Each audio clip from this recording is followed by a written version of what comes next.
Welcome back to the Pillow Fort podcast. I am here once again with Shania, and we are going over the story of Dragon Ball. It has been a minute since our last podcast, but I think I want to do the podcast in this format from now on anyway. I think I'm also going to start throwing them on YouTube, but I think it's a better idea to group whole story arcs together and just take a little more time in between each arc than trying to split them up in a weird way. So that's why it took forever for us to put this out. But that being said, today we are going over the Red Ribbon Army saga, which is chapters 55 through 97. So there's obviously a lot of material there to cover. So Shania, just obviously with a lot of story there, general thoughts on our villains, the Red Ribbon Army themselves. I love how they're somehow both such a serious threat and a complete joke also. That's really, I don't know, that's really the fun vibe of this manga as a whole so far, is how it's just been it's super serious and intense fights, and they're good and they're cool, and watching Goku grow is really fun, but then also it's just silly. There's so much silly gags going on. So this army is so fearsome and ridiculous at the same time. It feels like, do you remember in the first arc, the rabbit gang that we dealt with? It feels like Toriyama was I want to make something like this organization that's super feared by everyone. But he was it's not going to be the rabbit guy, and this is what he came up with. But it's still Toriyama, so it's still fun and very Dragon Ball in its feel, but they are supposed to be an army, a standing evil army. Oh yeah, I can tell that they're supposed to be terrifying from how everyone interacts with them, even as towards the end when Goku's going to fight them fully by himself and everyone's terrified. It just feels like Toriyama doesn't know how to write, or not doesn't know how to write, but chooses not to write a serious villain, and so they're just fun to see. Yeah, did you... so, honestly, this is kind of a critique almost of Dragon Ball. I don't think I got a good feeling of the threat level in this arc. I don't think at any point, with the major exception of Tao Pai Pai, which we'll get to later, or Mercenary Tao, I can't decide which one you know what? I'm gonna go with Tao Pai Pai. But with the major exception of him, I didn't feel like I really understood the threat level of any of the Red Ribbon Army. Do you feel different about that, or? No, I think that's accurate. And you know what it's actually making me think of? And I guess this is the thing that reminds me is the good perspective for his audience being 10-year-old boys. Is it feels like the kind of slapstick comedy you get in a Saturday morning cartoon where the bad guys run into the frying pan or whatever, get the broom comes up and hits him on the face. That's what most of it feels like with those little beats. But how do we say the assassin's name? What are we going with? Tao Pai Pai. Tao Pai Pai. That's what you read, right? That's what... I didn't know how to pronounce it, so I'll be honest, when I run into names like that... We can go with Tao, if that makes it Tao easier. Works can we better. Just go Tao? Let's just go Tao. Yeah. Y'all know who we're talking about. I just don't want to mess up his name a bunch. But regardless, he was fearsome. There wasn't anything slapstick about him. I mean, a little bit with the whole... Still a little bit, though, right? Even then, he's so terrifying and crazy strong, but then he goes to the tailor for a new suit. I don't know. So yeah, it feels like even when he's doing his most serious and intense villain that we've seen so far, he can't be entirely serious about it. And I'm not even saying it's a bad thing. It's just, it's hard to take the show seriously because I don't think the show takes itself seriously. Right, and I think that's... to Toriyama's credit, I don't think his intention is for us to view them as entirely these terrifying villains. But we'll get into Tao later. But so this saga rather, because it's huge, but starts off with Goku first getting introduced to, I think it's Colonel Silver at the beginning, who blows up Kentoan, but we find out that he can just get that back. But I love the robot, by the way, that helps him get to where Muscle Tower is, that robot, that interaction was super funny. Goku and like high technology is a very funny combination. There aren't words for how I love that robot and the simplistic understanding of everything that's happening. Goku taking on the world is my favorite thing to see, honestly. Yeah. It's just, yeah, it's funny. But so we do get to Muscle Tower, right? Which is this like base that they set up. So before we get into anything in the tower itself, right? I don't understand why this tower is here. This is not their headquarters. And they're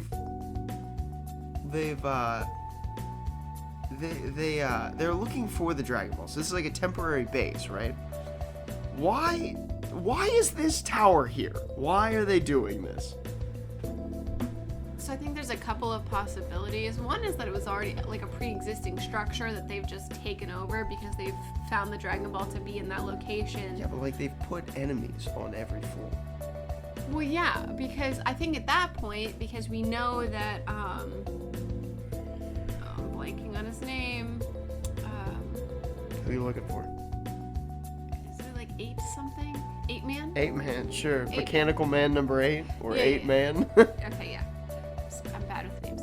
But he's been holding on to the Dragon Ball, so I think that they're keeping this area reinforced because they know it's there, but they can't find it. So you don't see what they're doing because the point is like Goku going in and attacking everyone and like trying to like rescue the mayor or whatever else he's doing in there. But like they're probably like digging like giant tunnels and stuff like that, like trying to figure out where this is because they have imprecise technology. So they're just building, and they don't want anyone else to come for what they're looking for or to know what they're looking for. So a secret base or like a protected base makes sense. Speaking of imperfect technology, so like Bulma's just an actual genius, right? Like, Yes. With a pervy father. well, oh, we're not there yet. We will get to Bulma's family situation, but I just like, with like the amount of like how much more advanced the Dragon Radar is than anything else that the Red Ribbon Army has, which I have to assume is like the next best thing, because Yeah, I their would whole say so. goal is to find these Dragon Balls. So I have to assume they've got a lot of R&D invested in finding them. But like Bulma's like, yeah, Bulma's just very, very mechanically intelligent. But going into the actual villains that we find in Muscle Tower, and if you want to talk about the other ones, you can. But how do you feel about Purple? Let's talk about our ninja guy. I'm sorry, ninja guys. Let me throw an S on the end there. I mean, he's my favorite that we encountered because he's so ridiculous. For sure. Everything from the, oh, you just got lucky, you couldn't really see me, to the bit where he tells Goku to count, like all of his, he randomly has got the American flag and tree bark on the same blanket, bit of fabric, and puts the wrong side facing outwards. It's so much like this is your army's peak. This is your strongest forces here. It's hilarious though. I love him. Yeah, it's just really funny. I love like Goku pours like the hot tea down the straw and like burns him at the bottom. Like they're playing essentially hide and seek for like half the fight until he tries to blow up 8 Man, and then Goku's like, "No, I don't think so." And now I'm angry. Which let's pit stop here. Goku and morality. Like this arc. So the Red Ribbon Army is bad. Again, I have a hard time really knowing that because it seems like they're just mean, really, not so much evil, although they say we're an evil army. I don't know why you'd ever put that on the poster. Well, I mean, it's believed what they're striving for is world domination. Like, that's the understanding they all have.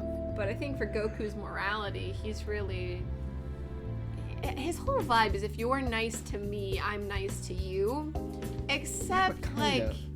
But that does extend out, where if he thinks he sees someone being super mean, he like interjects. Like that's how he gets involved with lunch in that situation. Like he doesn't stop to understand what happens. He just takes that at face value. So I feel like he goes between like if you're nice to me, I'm nice to you, plus like the strong protect the weak kind of thing. Yeah, I get that. It's just very interesting to see, like, he like definitely thinks he kills Full Metal Jacket. And he's like, whoops. Like, that's his reaction to murdering. I mean, he does say he did a bad thing, but I just think being that he's so young and that he's from, like, this woodsy area where he's been, like, hunting and killing his whole life, I feel like it's the fish do talk. Where is the line in this world? That's what I'm saying. Like, I don't think that it's totally...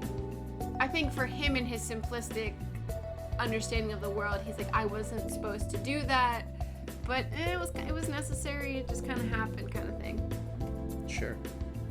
Yeah, it's just an interesting way. It's just a very simple way to look at like morality. But we also get introduced to 8-Man. How do you feel about Frankenstein's monster? I would die for him. Wow, really straight up. I love so much how he's so just innocent and good and wanting to be good-natured, and how he doesn't want to fight, he doesn't want to be this killing machine, but then he steps up when Goku's attacked, and he does that, like he fights and he helps Goku and everything like that, and then he gets like his fun like little happy ending, going to stay with like the guy being their adopted son or whatever. How much do you love the fact that he was adopted by the mayor at the end? It's so precious to me. I love it so much, to be honest with you. It's so good. 8-Man's really cool. I really love that it like highlights Goku's just kind of ability to look past appearances, right? Because in reality, there's not a lot of differences between Full Metal Jacket and 8-Man. Like Full Metal Jacket also appears to be robotical. Now 8-Man I think is a android, which I'm not going to explain right now, but instead of I think Full Metal Jacket's like a robot. Like I don't think he was. Oh, I'm now very curious what that distinction is here, but I mean this will come into play later. Android is I was at one point human, or I'm like part organic matter. Is that more of a cyborg? Yes, but in Dragon Ball, we're going to call them androids. Okay. No, yeah, that's fair. Yeah, but it's not always cyborg. It's just like, there's organic matter incorporated into me. I'm not totally robot, is what I'm saying. Oh, okay. There's some, like, living going on here. It's not just machinery. But it feels like Full Metal Jacket is machinery. He does seem to be. More than, like, a person. He doesn't feel like a person. Whereas 8-Man is definitely a person. You can definitely tell. There's like, that's the whole problem with him, is that he's so much a person that he's like, I'm a good guy. I don't want to do bad things, and so he disobeys the people that make him. He's just a robot with morality. Come on, I've seen the Marvel movies. I know what Vision Ooh, no. Yeah, I mean, androids will not be important for a long time, but eventually we'll go back to that. Good to know. So in the scuffle, if you will, our dragon radar gets broken. Goku doesn't know what to do. So he's got to go find Bulma, and we get Goku in the city. How do you feel about Goku in the city? Oh my goodness, him just asking everyone where Bulma's house is the best. It's my favorite thing. The taxi guy, the random criminals, like literally all these people, he's just asking for Bulma's house. I love it so much because, again, he's just so dumb. He's just a little kid with no understanding how the city works, and so I like that little bit. Like the policeman takes him and is like, no, like I need to make sure you actually know her, and like that whole interaction. It's just a lot of fun. I love that he like is slow learning of like, to find out where Bulma is, I need money. And then that guy's like doing the contest to beat him up on the street. He gets the money, and then so he just like asks people and then hands them a wad of cash. Like, he asked the chick, and she's like, maybe a police officer can help you. He's like, thanks. Hands just a chunk of money to her, because he doesn't understand how to use it. Oh, that is really good. Yeah, that's just like straight. He's like a very literal person. Like, he just takes it at that face value, which is He fun. just assumes from the taxi guy that everybody who helps him is going to need this money, because he's probably never used money ever before in It his life. clearly doesn't mean anything to him. It's like there's no reason he would have used money ever. Because even before he was traveling with Bulma, who I'm sure would have had control of the money. Yeah, and even then they were generally pretty self-sufficient because they really she didn't had the use- surplus of the pods that did everything that they needed. Capsules. Capsules. My I'm sorry. goodness, it's called Capsule Corp. Oh my god. Core, not corp. Anyway, I don't know that I agree with you on that one. we'll fight about it we're gonna another let day. Are you right? Is it Core? I feel like you say core. Maybe like it's corporation, but like maybe I'm mixing up how it's like Marine Corps. And Yeah, it's see, I spelled the think you're same. mixing that up. I But think it's Corp Where does the P go in Corp. core? with a P on the end. The Capsule Corporation. Yes, it is. I'm just the gonna say it Capsule the full Corporation. way to feel Yes. fancy. Please. Mm, I'll say Tau Pai Pai every time. delightful. Anyway, speaking of the Capsule Corporation, let's talk about Bulma's mom and dad. I like that they're both trying to actively have affairs. Yeah, I mean they're looking for it. They're like, please bring me back someone hot and single. You know? That's her dad is alarming. Her dad's like alarming. I like that she accidentally takes his capsule. Let's talk about that. And he's like, oh no, you took mine. And she's like, ah, Dad, I'm trusting you. And it's a magazine. No, it's like many. It's like a porn stash is what we found. And he like, this is the crazy thing, is like, we've seen Bulma's like capsule container before, right? She's got like a house, a boat, a car. Like she is ready to go. Her dad walks around town with only his porn stash. That's it. What? Why? Why would you even have that in a capsule form? What would possess you to do this, Dr. Briefs? Why? She's always ready to go, and he's always ready to... He's definitely ready to go. That's for sure. He's like nonchalantly pervy. This is what's crazy. It's like Master Roshi is like creepy. Dr. Briefs is like, I will hire a prostitute. No, Master Roshi is so much creepier and inappropriate. He is More than Dr. Briefs, yes. I'm just saying that Dr. Briefs is like... He's a man with a porn addiction. It's not right, but it's... He's like... I'm sure... I promise you he has had affairs, is having it. This is like a extremely wealthy man. I think this is an open They've gotta be- relationship. They're out there Oh my like... gosh, think of the timeline. They are the perfect age. I just bit my tongue. They are the perfect age to be swingers. They're absolutely, that's exactly what it is. I mean, they're both openly in their homes Yeah. being like, bring me back someone else. And she's like, and Bulma's like, not this. So clearly... It's 100% what it is. That's and 100%. that's why he can have a capsule full of porn. Yeah. She doesn't care. Oh, she doesn't care. I'm not saying, Bulma's mother does not care at all. Yeah, they're good for each other, you know? That's What they I think deserve, honestly. what we can take away from that. But also, did that not make you just understand Bulma way more? Yeah. Because Yeah. like this like proclivity toward like sex appeal is like, oh, I get it. I understand why She's you're trying like to look this. hot. She wants to wish for a boyfriend. I like that she's currently like on the rocks with oh my goodness, why am I blanking on his name? Yamcha.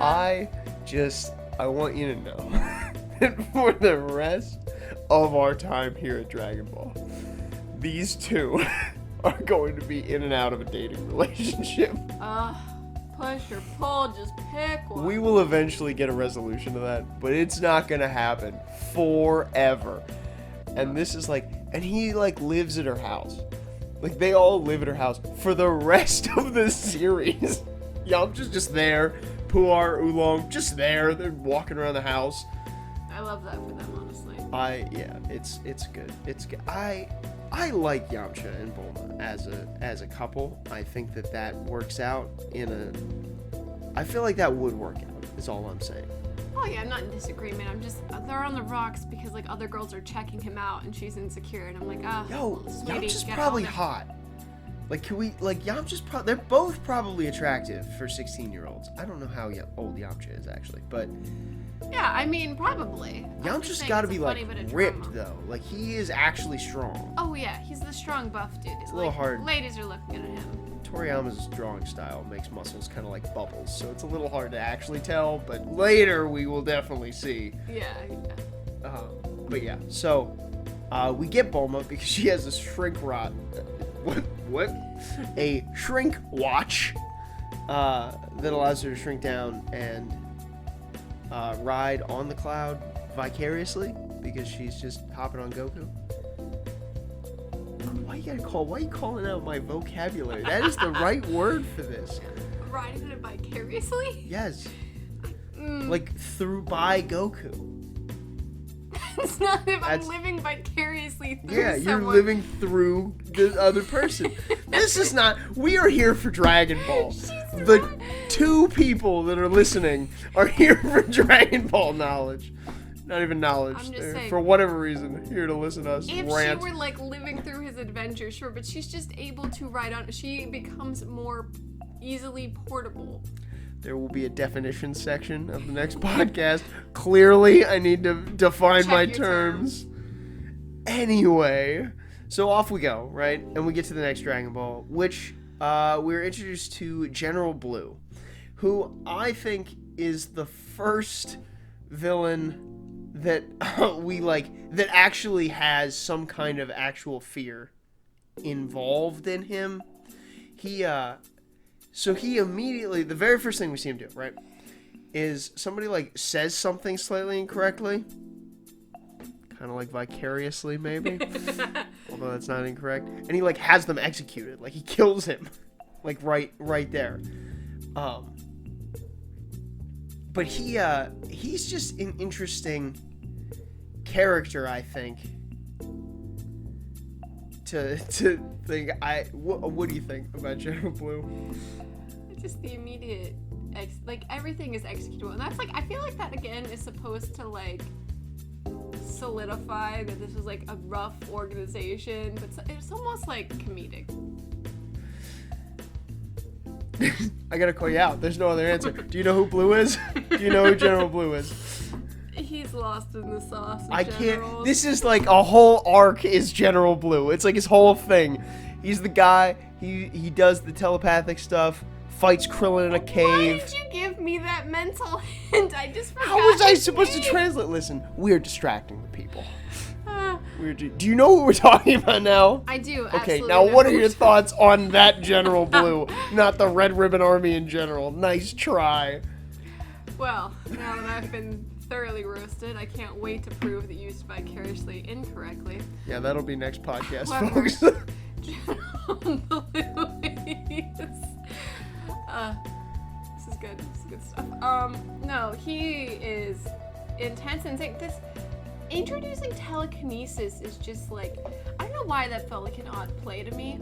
Like, that's the weirdest thing that's Why does he have it? Yeah, I'm like, why does he have this telekinesis?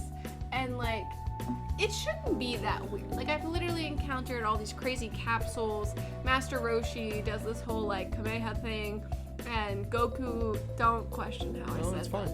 It's fine. No flags. And like Goku like is able to do the same thing after just like watching him do it. So like, I know powers exist here, but something about something as like basic magic as telekinesis really got me. Cause I was like, I don't know, it just feels like its own like separate branch. So for it to pop up here, I was like, wait a minute, we just shoot laser beams out of our hands in this universe. Yeah, and it will come up later. It is part of the general power system of Dragon Ball, which I would call as like a soft magic system. It's like there's not hard defined rules. It's like, it's chi. It's a very common energy system. Toriyama didn't make that up. It's been in existence. But anyway, I think General Blue first of all, now that we know who he is, it is commonly thought that General Blue is like flamingly gay. Did you pick that up from him? No. Okay, because I didn't either, and I just don't. Yeah, I just don't. I didn't understand where it came from. Like, he does, so first of all, he does have, like, 3 eyelashes at the bottom of his eye, which I don't know if that's Toriyama being like, he's effeminate. But it could be, but it doesn't seem like he's, like, gives off that vibe. Most people are like, he's not. Bulma, like, throws herself at him, and he's like, ew. Which could be a natural response to what I assume is, like, a 30-year-old man to, like, a 16-year-old. It's also unclear how attractive Bulma is, because I know that Master Roshi's like checked her out and stuff before, but at one point someone said she has like the body of a boy or something like that. Who does say that? Somebody does say that. I don't know if it was Master Roshi like coming at her, like because like now he's been like had lunch around for a while, but I don't know. But like someone makes that comment, so I'm like, how attractive is Bulma in her universe, like in that universe? So I always thought Bulma was supposed to be attractive. I mean, I do too, or I thought that too, but then I'm like, maybe she's not everyone. Why does she spend this whole arc in her underwear? And I guess, to be fair, Krillin spends a lot of this arc in his underwear too. But, first of all, I love that Krillin went with them, by the way, to find the pirate treasure, to get the last Dragon Ball. Anytime Krillin is on screen, I'm a fan. And I like the 3 of them together. I thought that was a nifty dynamic when they were going after the pirate treasure. But this is what I'm saying about General Blue, right? He beat Krillin pretty handedly. Like, he was beating him up pretty good in that cave. Yeah. And so, like, and Krillin is not a pushover. Like, Krillin is, like, top 10 in the world. Like, yeah. He's definitely, well, I guess we don't know that, but I assume that. Right, because the world tournament, he was like one of the top 8, dude, so he's definitely not weak. Which makes me think, like, what I kind of like about this is that, like, this army obviously is not participating in the world tournament, right? But, like, there are people out here who don't know that the World Martial Arts Tournament is there, and they haven't participated in it, and they have no intention of doing that. But they're very strong. Mm-hmm. Like Tao is a great example of that too. He's clearly a martial artist that is very strong, but didn't participate. Yeah. And so, like, because I think a lot of stories, tournament arcs are a great way to show the top of your verse. Mm-hmm. Like, who is the, especially if you're gonna play it all the way out like they did this last time. Who is the top contender in this world? Right? And so we're kind of led to believe, like, Master Roshi, but they're really close to Master Roshi in strength. Well, now we get to find all these other people that wouldn't have ever taken place, and so no, they're not actually. There's other people out here who are very strong, which I think is interesting, to say the least.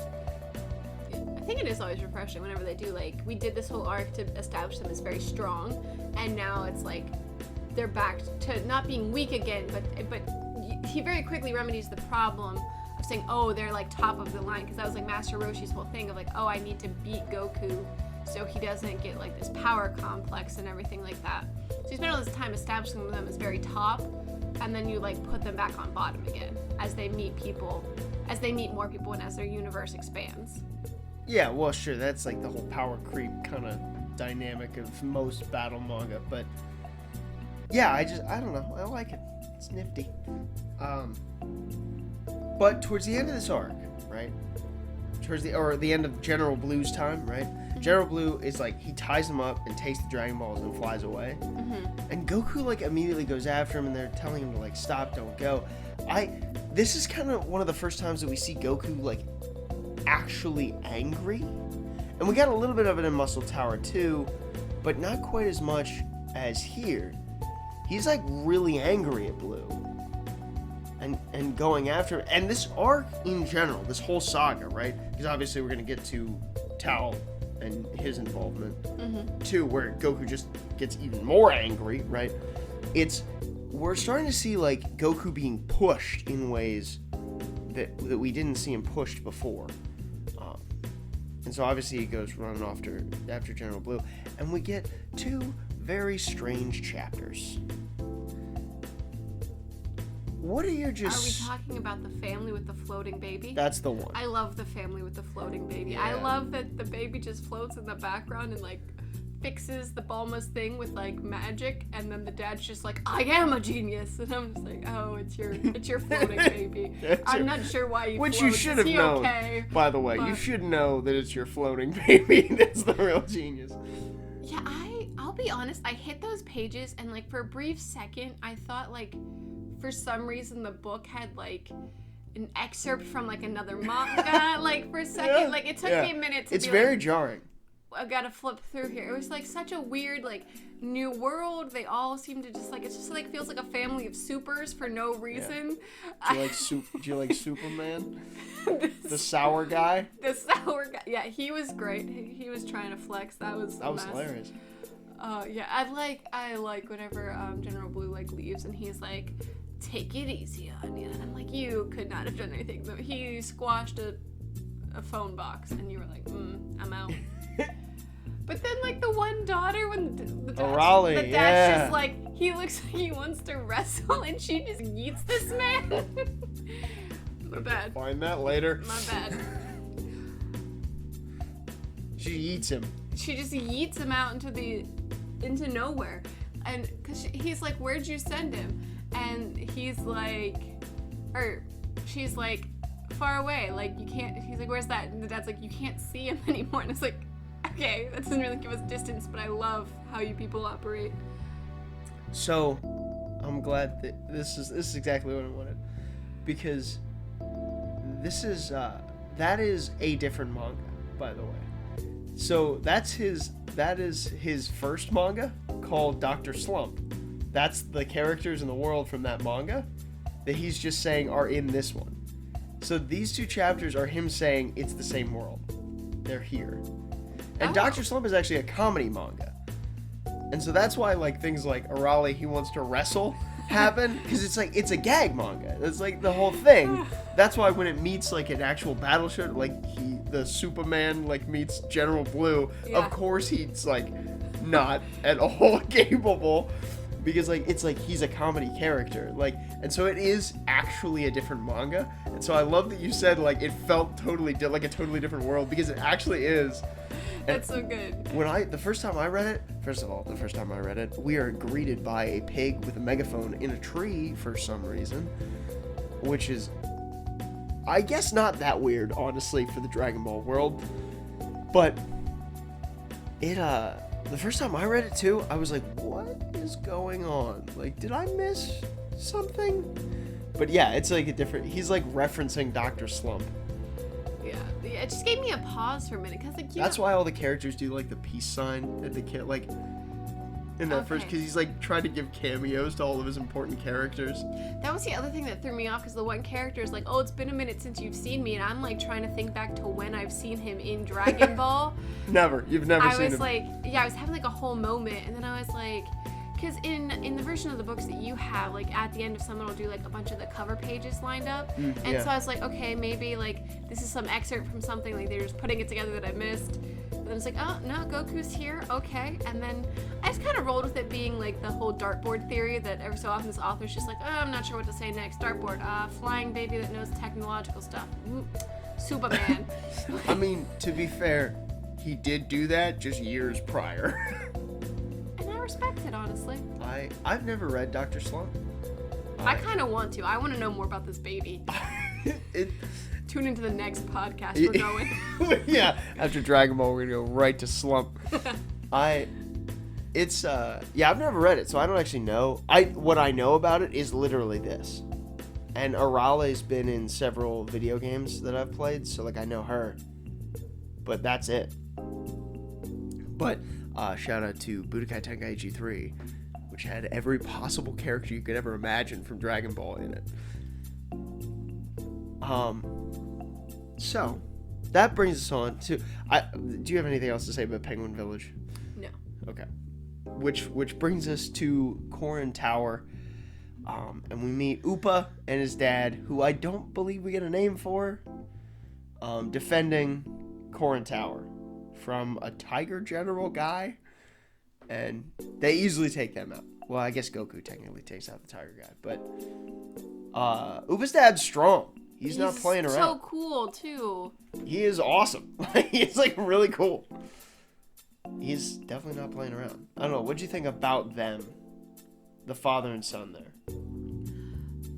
I like them. I mean, I liked like the setup, just like the whole. I think it's like a cool character moment, and just like this like protecting the forest and that area, keeping it sacred and everything like that was really cool. I liked seeing how strong he was, that their weapons like didn't mean anything, and then like the bomb. He got shot and just like tanked it. Yeah, he really. Like, I don't know what he's doing. I don't know what he's eating, but like that skin is tough. That really does comment on then when he, dies, because he's able to get speared. So I don't know if that says more about the force of Tao, or something about like this man's skin structure. But bullets aren't piercing him, but that spear is straight through the heart. I think this is like the kind of, I don't know if they've explicitly referenced this yet, but they kind of have through Master Roshi. The idea of ki is probably what they'll English will say, ki. It's like the internal energy that like allows them to do things like the Kamehameha or Tao's Dodonpa. Like that's why he can shoot beams. It's the ki coming out of them. Okay. And so like if you harness that, you would make yourself stronger. And so I think there's like a subtle level of like, and this is like the idea of what it's called in our real world is chi. It's like a thought that it actually exists, right? Mm-hmm. Obviously not to this extent, but I think the idea being like normal people are using this, they just don't know it. So Upa's dad is like clearly a practitioner, but he's just unaware that he's actually doing that, right? Okay. So like a normal guy, like Upa, if he gets shot, is going to die. It's not like this guy is some kind of weird, like, different being. He's trained so much that he's accessed that level, I think, is what we're supposed to get. Which is why Tao can kill a guy with his tongue. Which like to see that. Brings us right into Tao, because he kills General Blue with his tongue. This is another, maybe. Could you imagine having to, like, speak into the afterlife, being like, how did you die? And it's some man pressed his tongue to my temple. Can't wait till you see the actual scenario in which General Blue had to actually stand in front of a desk and say that. We know what the afterlife in Dragon Ball looks like. Oh. I can't wait. So good. But so Tao, right, kills General Blue. Here's my problem with this, right? Toriyama is either like, I want you to think this is the strongest being in the universe, or they are the weakest trash you've ever seen. He can't pick a lane. Because, like, General Blue was strong. He beat Krillin. Yeah. In heads up fight. So he's not, like, weak at all. Tao comes in, kills him with his tongue. That's ridiculous. He shouldn't be able to kill him with his tongue. That should mean that Goku is no chance at all. Because Goku is, like, a little stronger than Blue. That should not... So Goku shouldn't stand a chance. And I mean, to be fair, he doesn't. But, like, he does, like, push back a little bit against Tao in the beginning. For a guy who could kill the other guy with his tongue. Yeah. Well, there's just no, like... I don't know. What do you think? I mean, I agree with you. It's, like, really, like, there's, like, this all-or-nothing approach. But I think one of the things that makes Goku different, and this is like me guessing it with not knowing the full understanding of like Dragon Ball stuff, because you said about like the ki being like the ki meaning like the ki, like the whatever, the power thing there. Like if Goku's accessing that, and that's how like bullets aren't phasing him either, if that's what's going on. Or again, like this whole like, I know he's a Saiyan, I know there's something there. No, you don't. You have no idea what that is. I have no idea what that means. Having a tail is perfectly normal. Do all Saiyans have tails? This is what I'm saying. I don't know. I've never noticed them before. Do the tails fall off? Because I've seen adult Goku and I do not remember a tail. I'm not willing to answer that question. I feel like I'm going to do my own version of Pat. Are you a Saiyan? Well, we've already seen Goku's tail come off. Yeah, and then it grew back. Yeah, they do that. Does he, like, routinely chop off his tail as a grown man? Will not. This is not the last time you will see a tail come off and grow back. Anyway. So, like, I never know what's part of, like, Goku's abilities there is, like, this, like, other race thing, because I think that's part of what makes the difference is he's able to do... He's a human with a tail. Yes, very natural, very normal. But the Kamehameha or the whatever, like shooting that beam and stuff like that. There's different things that he's able to do that's unexpected, and I think that's one of his competitive edges is he's taken for granted for being so young. So I think that's one of the things that also enables them to look more closely matched, is because Tao is doing what he thinks necessary to fight like a 10-year-old boy, not realizing this 10-year-old boy is actually like kind of a master. Yeah. So I think that's the balance you're seeing. One side underestimating and maybe not putting in the full effort, and then the other side being way stronger than you expect him to be. See, that's some good insight. That's what I'm looking for. See, that solves my problem, because you're right. Tao is like, I will flick this child and he'll die. But Goku's not like that. Yeah, I think you're right about that. Were you sad when Upa's dad died? Did this affect you in an emotional way? I was incredibly upset. Okay, good. I mean, I was too. I think it's upsetting, but I just I'm trying to gauge what the feeling is there. I am so dedicated. I was so hopeful that Goku was in some way going to intervene, and then that man hit the ground with a spear through his chest, and I was like, this is it. Did you hear the thud when you were? I hear the thud. I didn't hear the thud, but it makes, and maybe I'm skipping ahead a little bit, but it's so impactful for me that this interaction was enough for Goku, so it gave enough meaning to me that Upa's dad dying is impactful, whatever, but Goku's so impacted and wants to help Upa so much that he's like, I'm gonna gather them and wish for your dad to come back, which is really says a lot to Goku and his character, I think, because his whole thing, he doesn't want the Dragon Balls for a wish. He's literally just trying to track down number 4, whatever it's called. Yeah, I'm not gonna do the Japanese name for that. Yeah, but or Chinese, I think it actually is. But he's looking for number 4, and he's expending all of this effort to find his grandpa's ball. And what he's saying is, I'm gonna make this effort, I'm gonna make this wish for you, and then I'm gonna go find them again, because I'm sure he's gonna want his grandpa's ball back after this. Yeah, because he has to wait a year too after he wishes, because they turn to stone, so he can't find them. Oh, so right. He's gotta wait another year before he even goes after them again. Yeah, so this is what's insane. That really shows you how much how quickly Goku, I feel how quickly he bonds or cares about people, which is pretty, I feel it's a cool character moment. I think it shows, I think that and there's several other moments in Karn Tower that show why Goku is so strong. Because you're right, there's this saying thing that we're not talking about right now because you don't know it. But that aside, right? I think one of the reasons why he's so liked is this thing where he obviously, so he lived alone on this mountain with his grandfather who tragically died. Does he know he's a monkey? No. Goku does not know he's a monkey. No, Goku doesn't know he's a monkey. Debatably killed his grandfather. So he doesn't know. It's not debatable. I'm debating it. I don't know for sure. Definitely him. Definitely him. Goku's like, yeah, some giant monkey came and killed my grandpa. Everybody's like, does he ever learn that it was him? You're the monkey, Goku. Yeah, no, I'm not now, but now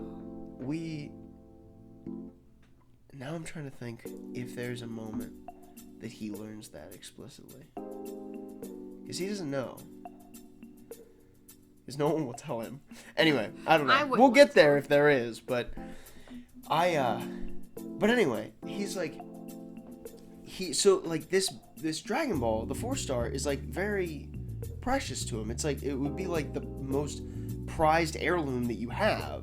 It's the last thing he has of his grandpa, which is why he's trying to find it, right? Yeah. But there is a in his mind at least, there's a clear difference between a person and a thing, right? And even though this thing is super important to Goku, he realizes that a person's always more valuable.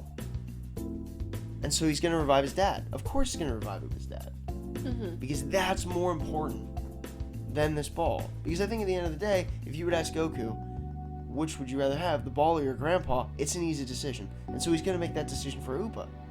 It's interesting that it doesn't occur to him to wish for his grandfather to be back. It is kind of interesting, but we don't... I mean, it's been a long time, and he didn't know of the existence. If at the time he knew what that was, maybe he would have, but he didn't know what they were. But I guess even now that it doesn't occur to him, but I think he's also so simplistic that where that's special to him because it was his grandfather, he's also moved on. Right, I guess. yeah. Yeah, I think he's accepted the fact that Grandpa Gohan is gone.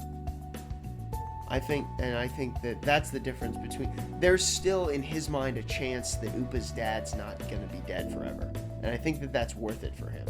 Yeah. But I think that shows the difference between understanding the difference between objects and people, which might be harder if you didn't grow up with people. Yeah. But we see that innately Goku understands that. Goku, either from his grandpa in putting that, instructing him in that, he has that feeling, and I think that's core to who he is as we go throughout the series. But then he needs to get stronger. Obviously, he's saved by the 4-star, which is super coincidental. Yeah, that's a fun moment. And it literally is. There's nothing else there. I remember first reading it, being like, is there some kind of weird thing going on here? Like, no, it is just coincidental, but it's like a super fun coincidence. Yeah. But so he's got to get stronger, right? Because Tao's gonna come back. Mm-hmm. And so he's gotta go up. Conveniently, they are at the base of a tower that is legendary, and has like some kind of crazy water at the top that if you drink it, you're way stronger. So he's got to get up the tower. I love the moment.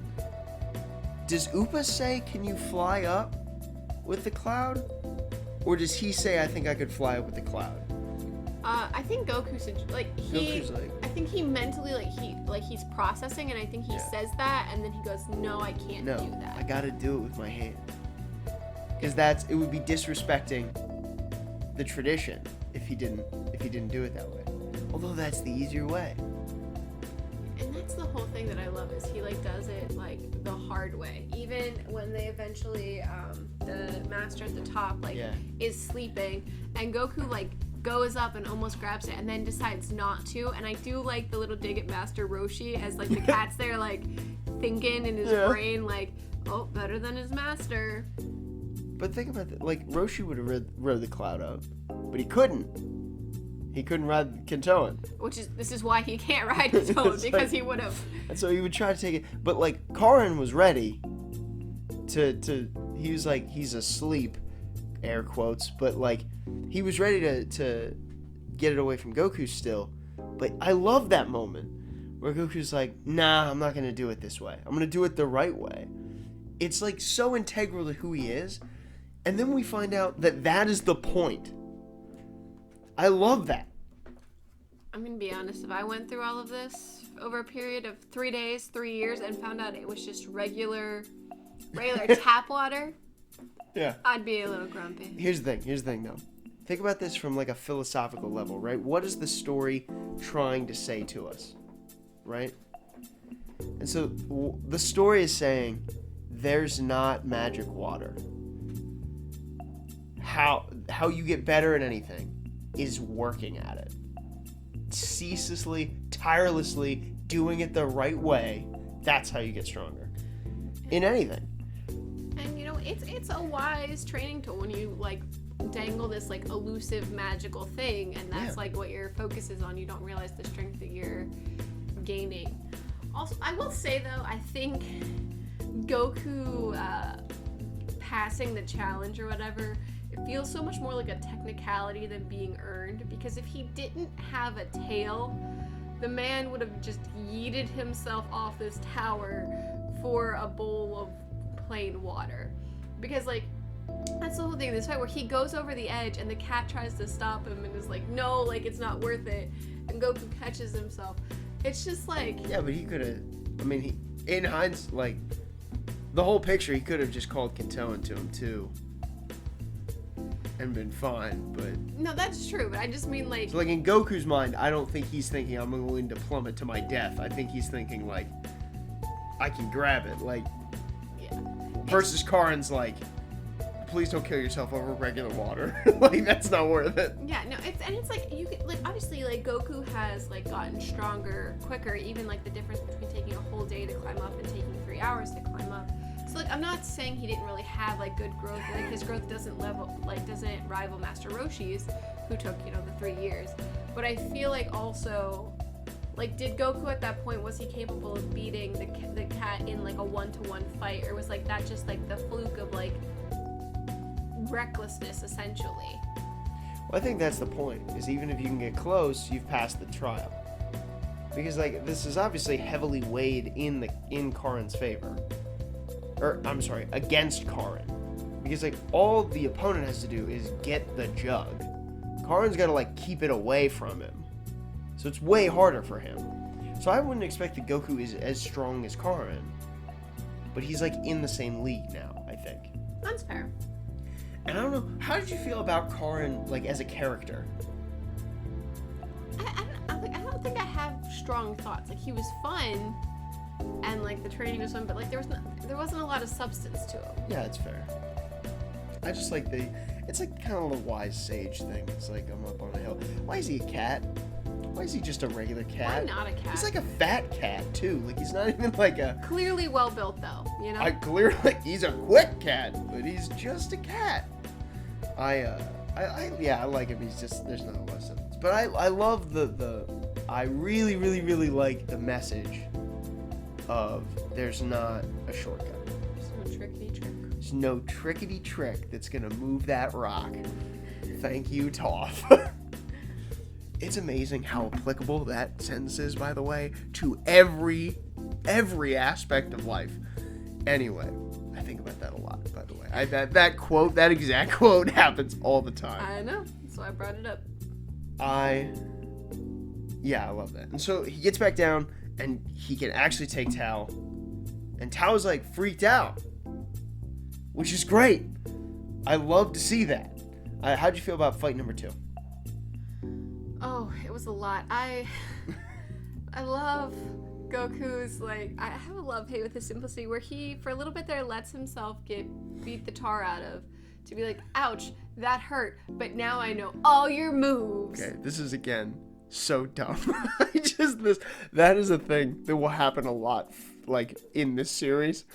And every time you're like, that's not a good idea, right? Just, if you can kill him, just kill him. Like, don't let him pummel you. It's even in like the way he does it. So I think of another time that I remember seeing this. Has just occurred to me. But whenever we were reading or watching Yu Yu Hakusho, and they talk about how Kurama fights, and Kurama like takes the time to like learn the moves. Mm-hmm. But like Kurama does that, and what I think that like because the cat is the one that says something about this, like Karin or Karen, whatever. He says something about like taking the time to like to learn the moves and to get precise or whatever, and like Kurama does it. That's like a smart fight. You take the hits you have to hit, but you try to avoid them to get it. I don't think Goku has that level of finesse. Goku's like, I'm just gonna tank it all right. until I know it all, and then I'm gonna respond. And I'm like, Goku, what if there was a good hit though? What if there was like a really good hit you weren't ready for, buddy? It is like the same mentality, right? It's the same like I need to like see the move so that I can understand it, so that I can have like a one move win that Kurama has, right? The difference is Kurama is smart enough to back that up. Kurama doesn't need to literally get punched in the face by every technique to get the picture. Goku's literally gonna have to get punched in the face. That's what I'm saying. So I'm like, you're lucking out there, Goku. Yeah, but this is another one of those like Tao is either strong enough to kill a guy with a tongue or getting his butt beat. This is where he is. Fair enough. And like this is the jump in power for characters in Dragon Ball is always like that, I think. And as we get more into the martial arts kind of side of this story, we'll see more of that happening. Okay.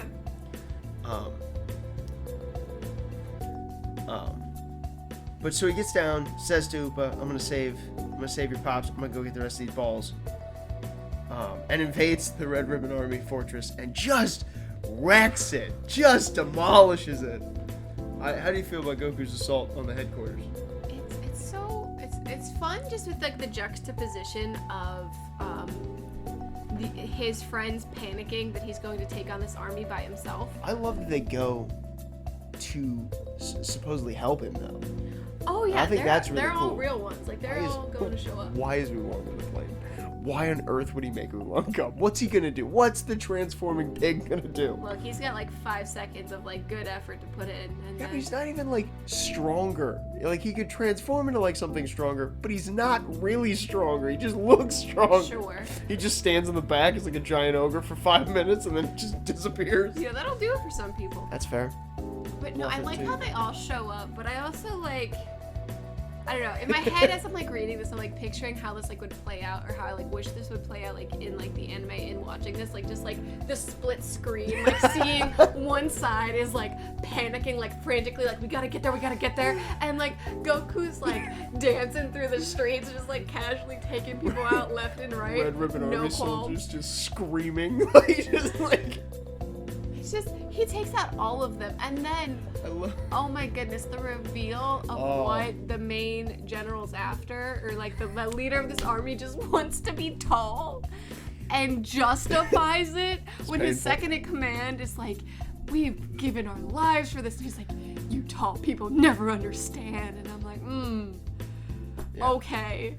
And then he gets shot in the face right there. Yeah. I was like, I respect it, honestly. I do. I like this is the appropriate answer. Commander Red is insane. Black makes just a lot of sense. I just like he's like, no, I'm the leader now, which makes sense. And then like I love the moment where he tries to like Goku makes it up there, right? Goku makes it up, right? To Black, and Black's like, listen, just join me. Like, we can work together on this one, man. Like, we don't have the moron. I shot the moron in the face. He's gone. We could do this better. Just join me. And Goku's like, no, I don't team up with bad guys, which is a very Goku thing to say. But I think that it makes Black, like, look, like, that's the whole thing about Black. It's like, he's the reasonable one. Yeah, because even the moment where he's like, we can use the Dragon Balls to do what you want to do, and we'll just, like, rule the world, like, regardless. Yeah, he's like, sure. He's like, I gotta revive his dad. He's like, sure, revive his dad. I don't care. Then we'll go rule the world. But, like, he's, like, trying to make actual, like, world domination plans, which is, like, really, like, funny, because, like, you think that's what the army's been after this whole time, and it's not, apparently. No. Also, I have to give honorable mention to the moment where Goku gets, like, almost to the top floor and can't find the stairs, and so bashes through the floor, and the general's like, I will not be defeated by a kid that doesn't understand the concept of an elevator. Which is very... I love Goku so much. He doesn't know what an elevator is. He doesn't know. He doesn't know. Yeah, it's, I love that he takes them all out. I just love that he takes them all out. I don't have... Did you have anything else on the assault? I don't really have anything. The suit that Black wears is, like, oddly strong, it felt like. Especially comparatively to the other robots we've seen in the Red Ribbon Army, but... Well, at that point, we're at, like, the top boss there, so it makes sense to have a strong, like, mecha thing. We never did see 8-Man fight. Like, he didn't outwardly fight, so maybe he was super, like, way stronger, because we don't really know. I kind of assumed he was weaker than Goku. But I guess nothing really tells us he has to be. That's a good point, yeah. Oh my goodness. I have a whole new theory about that, but we're not going to get there for like months. Duly noted. Yeah, but, so it was like an okay fight, I thought. Just Black trying to use the tech, but Goku being Goku. I love, he reunites with him. He's like, they're all gone. I got them. His friends are like, what? Like, oh yeah, they're done. The radar broke. Can you fix it for me? Like, yeah, it's my bad. As I was decimating what I have to assume is the world's foremost evil army, I bumped the radar weird, which is what it seems takes to break this thing at this point. Any minute jostling is gonna result in broken radar. He didn't know it. It's not actually broken. It's just gone, right? Like they can't. The Dragon Ball's missing. He thinks it's broken. Yeah.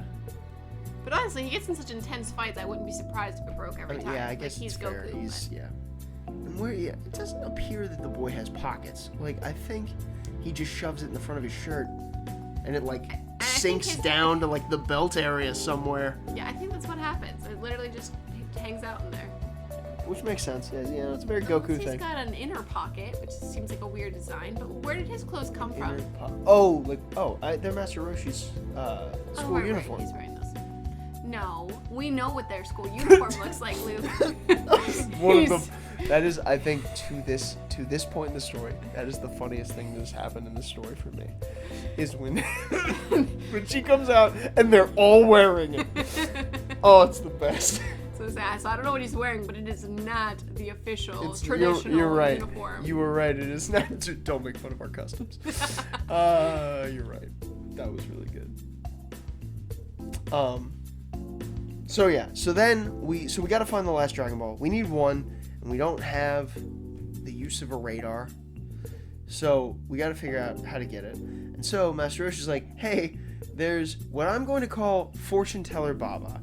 I know that the Viz media says, like, old all-seeing crone. Is that what they call her? Yes. Yeah, Fortune Teller Baba is what I'm going to call her. That sounds cooler. That's what I learned it as. But, so they got to go find her and hopefully get her to tell them where this last Dragon Ball is. Which is how the arc ends. Did you have any other arc thoughts? No, I feel like we kind of got into all of them. I'm excited to see, like, what this fortune-telling Baba will be like, especially because Master Roshi says something cryptic about Goku's strength, and so I feel like it's going to be, and just given the name and everything, too, I feel like it's going to be a very, like, cantankerous woman that doesn't want to be helpful. Yeah. So I'm curious how that'll go. Crone? Did Crone really... Crone really did it for me. Ironically, I think that Crone is actually probably a more accurate picture of who this lady is than Baba, but... Well, from what the translation is saying, it's like Baba means crone. Right, so. yeah. No, that's what I'm saying. I think that maybe Crone's more helpful, but I'm not going to call it that. That's fine by me. So, that is the last of this arc. But before we're done, we have to go over favorite arc and Shining Star. So, I will go first on both, because it seems as if you're unprepared. So, my favorite arc is still the World Martial Arts Tournament arc. I think it is a more compact and better arc than the Red Ribbon Saga. Although this one's really good, I like World Tournament better. There's only 3 that we've done so far: Pilaf, World Tournament, and Red Ribbon. Their names are helpful. Oh my gosh, there's so much happened in this arc. It's a big arc. It feels so broad, but like so many good things I really enjoyed were in it. So I'm gonna say that this arc is my favorite arc. Okay, Red Ribbon, making it. I will do a gut pull, Shining Star, and it's. I know he's a small character, but it's the floating baby. I love how he floats. Whoa, the floating baby. Okay, he's That's so awesome. cute. He's so cute. He had my eye from the moment I was like, wait a minute, you're just like floating behind. Like the moment I realized no one was holding this baby, that this baby was just floating, I was like, what's your story? And then I see him in the background behind his dad. He does a little hand motion and it's fixed. I'm like, you have my heart. You're gonna have read all of Dr. Slump by the next podcast. You're like, I know everything about this baby now. I will know everything about this baby. I don't even know how long it is. It might be, I don't know. Might be short, but I will find out. That's all. That is first of all, that's a perfect Shining Star pick. That is exactly what the Shining Star category is for. It's for the floating baby. And I picked a boring Shining Star because I said it was Goku. I couldn't resist. It's just this is like so character impactful for him. Oh, for sure. It's like we're really getting to know like who he is in this arc. So I had to do it. No, that's fair. If we're talking about characters that matter for the story, I should pick someone else. No. That floating baby, he's my Shining Star. Floating baby, 100%. I wish we'd brought him along. Replace Bulma. I wish I picked a better Shining Star. That's what the floating baby did to me. I wish I picked a better Shining Star. Anyway, so that's it for this week. Next week, I think in just 1 week, because the next arc's pretty short. But next week, we will be doing the Fortune Teller Baba arc, which is chapter 98 through 112. So, yeah, thanks, guys, for listening, and we will catch you next week. Bye.